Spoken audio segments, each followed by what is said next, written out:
This next question sounds pretty straightforward to me, but I don't know if you've actually taken time to actually put an actual date or time period to it. So the question is, what is your timeline to have the department fully staffed, and what measurements are you using to evaluate whether you are successful in your goal to recruit and retain officers? Nathan Fletcher.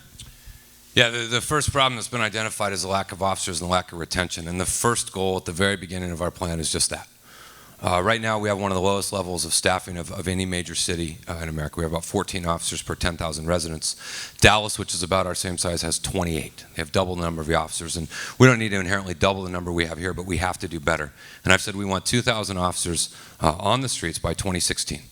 And we'll put together a plan of how we get there between now and then, and we'll hold ourselves accountable. And in our plan, we have a whole series of things of how we increase recruiting and retention and how we do a much better job. The second goal, because there has to be a measurable goal that holds you accountable. And you have to be public. I agree with David on this. You've got to be public about the progress you're making and how you're doing.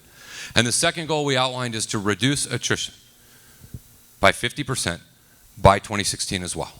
And if we do those two things, we'll have a department that has enough officers to keep us safe, and we'll have a department that we're retaining those good quality offers that we want, saving money, and putting back into it. And those are goals that I'm prepared to be held accountable for by 2016.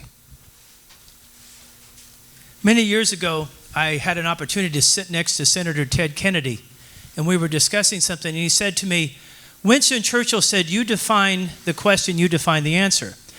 Our POA has done a fabulous job of defining the problem as a retention problem.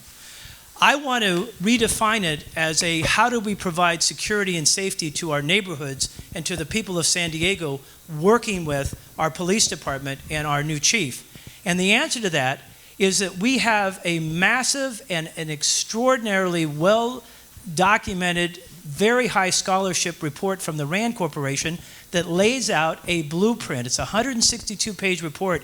I've spent the time to read the report. I've also been in contact with the RAND Corporation. What I intend to do is bring RAND in, build on that report, develop a criteria for our new chief, work with consensus with our POA and our other law enforcement components, and hire a chief that has the ability to do the recruitment and to build the department that we need going into the next century. Thank you. Or not the rest of this century, actually. Not ready for the next one yet. Go ahead, Councilman Alvarez. As long as you continue to have another department within this county that's paying bonuses for officers, that's paying higher salaries for officers, you can no longer attract and retain officers just because this is great San Diego. And we've got a great department, and we've got great men and women who serve in the department, no doubt about that.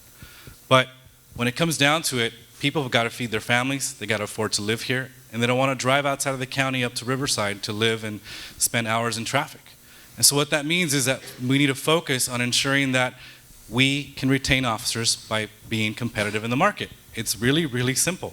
You do that, and you do the simple things like update a computer system that's over 30 years old, which we've half funded already, and we're on the way to funding by the time it needs to roll out. You got to ensure that the levels of crime remain at a acceptable rate.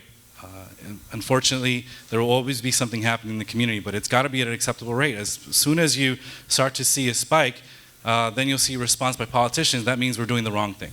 We got to stay stable. We got to maintain public safety and the trust from the people that we serve. And again, it's not rocket science. He said it's not rocket science.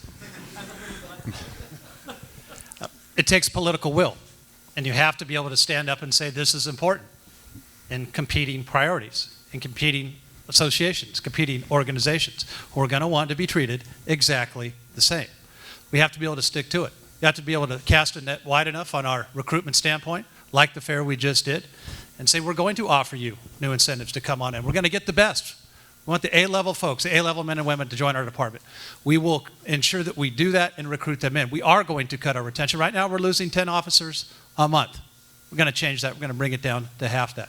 We're 130 officers short right now. We're going to recruit in to do that and provide the dollars to do that. And you have to be able to say, when it comes budget time and when it comes contract time, that you're going to back up your words with actions. And I've been backing up my words with actions before there was a mayor's race. We made a lot of significant headway on getting to the bottom of the Me Too culture in the city of San Diego. We have to stop that once and for all. That's the way we're going to get back on track.